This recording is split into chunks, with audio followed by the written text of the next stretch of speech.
मौलाना आज़ाद national Urdu university की जानिब से पेश किए जाने वाले इस तदरीसी प्रोग्राम में मैं डॉक्टर एस मकबूल अहमद आपका खैर मकदम करता हूँ। आज का मौजू BSc साल सुवम तलबा के लिए है। आज के इस अमली क्लास में मैं आप लोगों को स्टोमेटा या दहन की स्लाइड किस तरह से तैयार करते हैं उस पर रोशनी डालूंगा।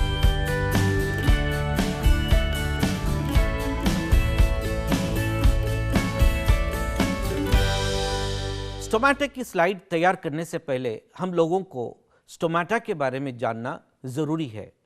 आखिर में स्टोमेटा होते क्या हैं, स्टोमेटा पौधे में कहाँ वाक़ होते हैं, इन तमाम को जानना ज़रूरी है। जैसा आप जानते हैं, पौधों के पत्तों पर छोटे छोटे मसाम पाए जाते हैं। इन छोटे छोटे मसाम या सुराख को स्टोमेटा या दहन कहते हैं। आमतौर पर पत्तों के ज़ोहरी और बतनी जानिब, जैसा ये पत्ता है, ये पत्ते के डॉर्सल सरफेस और वेंट्रल सरफेस पर कसीर तादाद में छोटे छोटे मसाम होते हैं। इन मसाम या सुराख को स्टोमेटा कहते हैं। स्टोमेटा के ज़रिए पौधों में पाए जाने वाला ज़ायद पानी बुखारात की शक्ल में खारिज होता है। इस अमल को अम्ल सिरयान भी कहते हैं।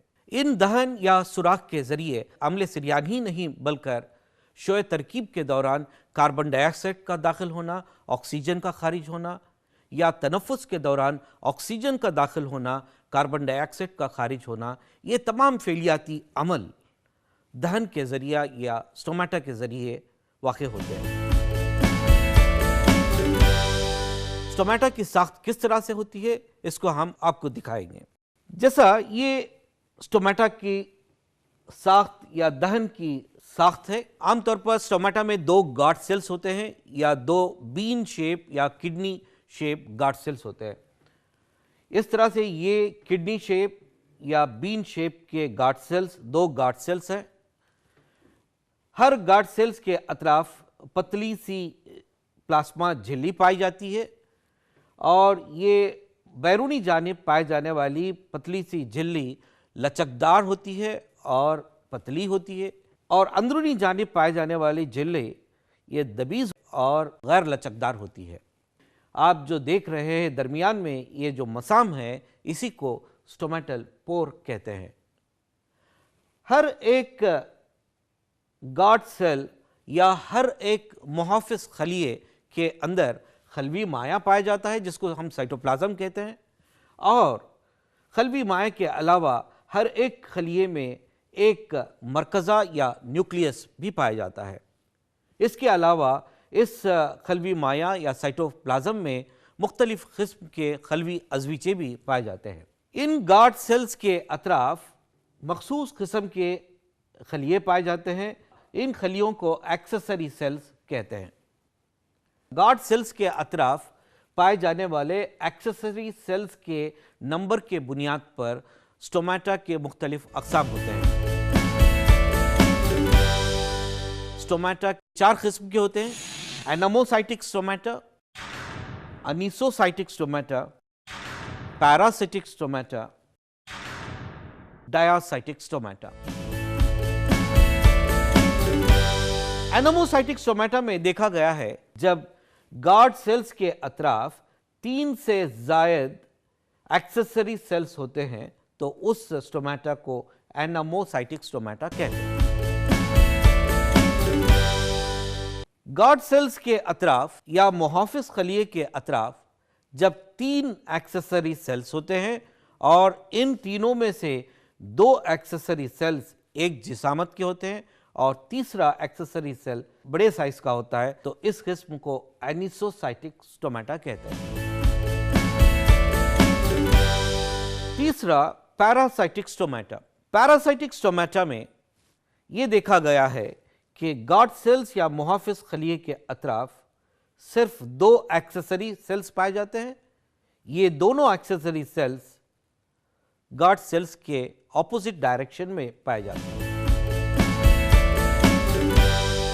चौथा डायासाइटिक स्टोमेटा। इस किस्म में देखा गया है कि 2 गार्ड सेल्स के अतराफ सिर्फ 2 एक्सेसरी सेल्स होते हैं, लेकिन दोनों एक्सेसरी सेल्स गार्ड सेल्स के पैरेलल डायरेक्शन में होते हैं।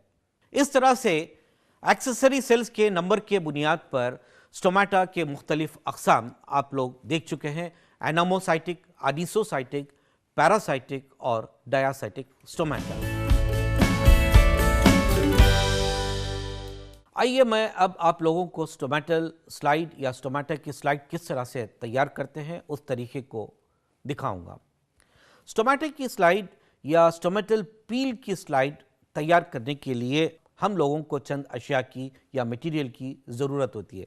जैसे सबसे पहले पत्ता, ये रोया डिस्कॉलर का पत्ता है, beaker, watch glass, petri dish, slide box, slides होते हैं, needle, 0 number paint brush, small size कैंची या सिजर और ड्रॉपर, फोरसेप्स, स्लाइड, पानी, water, glycerine, saffron and stain, रंगने के लिए इस स्ट्रेन का इस्तेमाल करते हैं, और आखिर में टिश्यू पेपर।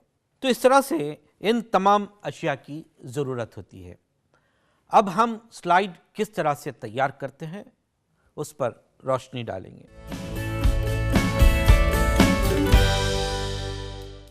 एक वॉच ग्लास में थोड़ा सा पानी लीजिए और इस तरह से इस पत्ते को अपने दोनों उंगलियों के दरमियान इस तरह से पकड़कर धीरे से इस पत्ते को अपने तरफ टियर करें या अपने तरफ खींचें। इस तरह करने से एक पतला सा पील निकल आएगा। ये जो देख रहे हैं ये पतला सा पील है, ये जिसको हम लोअर एपिडर्मिस भी कहते हैं, क्योंकि ये पत्ते का ये निचला हिस्सा है तो इसलिए हम इसको लोअर एपिडर्मिस कहते हैं। अब इस लोअर एपिडर्मिस या पील को छोटे छोटे टुकड़ों में, स्क्वायर्स में इस पत्ते से अलग कर लें। इस तरह से 2 से 4 पील या निचली बरादमा को हम इस पेट्री डिश में कलेक्ट कर चुके हैं, और दूसरे वॉच ग्लास में एक बूंद, इस तरह से एक बूंद सैफरनिन को इस वॉच ग्लास में लें। जैसा आप जानते हैं सैफरनिन का कॉन्सेंट्रेशन बहुत ज़्यादा होता है, इसलिए हम थोड़ा सा डाइल्यूट करने के लिए थोड़ा सा पानी मिला लें, थोड़ा सा डाइल्यूट हो जाए। इसके बाद हम इन पील में से सबसे थिन वाला पील को सेलेक्ट करें और इस ब्रश की मदद से धीरे से इस पेट्री डिश से पील को लेकर इस सैफरनिन में मुंतकिल करें। एक और ले लें इससे। इस तरह से हमने 2 पील्स को इस पेट्री डिश में मुंतकिल कर चुके हैं। इस तरह से 2 ता 3 मिनट रखें ताकि टिश्यू यानी बाफ्त पूरी तरह से सैफरनिन रंग को जज्ब कर सके। 2 मिनट के बाद एक साफ सुथरा स्लाइड को लीजिए और इस स्लाइड पर 1 ड्रॉप ग्लिसरीन लें और फिर से इस स्टेन में से यानी सैफरनिन स्टेन में से स्टेन हो चुका इस पतले से पील को पानी से साफ़ कर लें। इस पानी से दोबारा साफ़ करने में जितना भी ज़ायद स्टेन रहेगा ये निकल जाएगा। इस तरह से ये पहला पील है और ये दूसरा पील। पील को मुंतकिल करते वक्त सिर्फ ब्रश का इस्तेमाल करें, कभी भी नीडल का इस्तेमाल ना करें, इसलिए कि टिश्यू डैमेज हो जाएगा या बाफ्त डैमेज हो जाएगी। अब धीरे से इस पील को साफ़ करने के बाद इस ग्लिसरीन वाले स्लाइड में ब्रश की मदद से मुंतकिल करें। तो इस तरह से मुंतकिल करने के बाद हम अब एक साफ़ सुथरा कवर स्लिप को इस पील पर पूरी तरह से ढककर इसकी स्टोमेटा की साख्त का मुशाहिदा करेंगे। इसका भी ढकने का तरीका होता है। इसको कवर करने के दौरान दोनों उंगलियों के दरमियान इस तरह से कवर स्लिप को पकड़ें और इस निचले हिस्से में इस नीडल को धीरे से अपने तरफ खींचते जाए। इस तरह धीरे से करने में एयर बबल की एंट्री नहीं होती है। देखिए, अब इस तरह से यह स्लाइड तैयार हो चुका है। किसी किस्म का एयर बबल इस स्लाइड में नज़र नहीं आ रहा है। अब इस स्लाइड्स को हम कंपाउंड माइक्रोस्कोप में रखकर दहन की साख्त का मुशाहिदा करेंगे।